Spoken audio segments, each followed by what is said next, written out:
ئەمریکا و ئێران دانوستانی ناچاری دەکەن. تڕەمپ لە ساڵی یەکەمی حکومڕانییەکەیدا ئێران بەلایەکدا دەخات.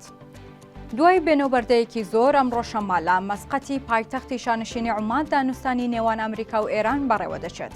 ئەمریکا بە هەڕەشە و هۆشداریەکانی ئێرانی هێناوەتە ژێربار و سەرمێزی گفتوگۆ. تڕەمپ پێش ئەم دانوستانانە نامەیەکی بۆ خامنەی نار، نامەیە کە زیاتر هەڕەشە و چاوسورکردنەوە بوو لە ئێران، ئەوەندەی دانوستان و ڕێکەوتن بێت.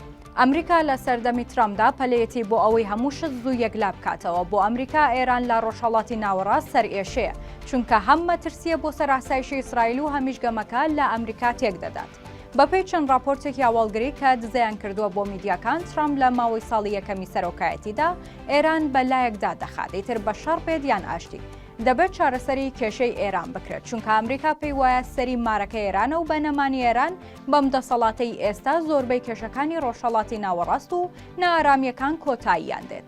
لە دانوستانەکانی عومان ئەمریکا داوا دەکات ئێران دەستبەرداری بەرنامە ئەتۆمیەکەی بێت. ئێرانیش دەیەوێت هەر چۆنێک بێت بۆ ئەم قۆناغا بڕوا بە ئەمریکا بکات و ڕووبەڕووی هێرشی سەربازی نەبێتەوە.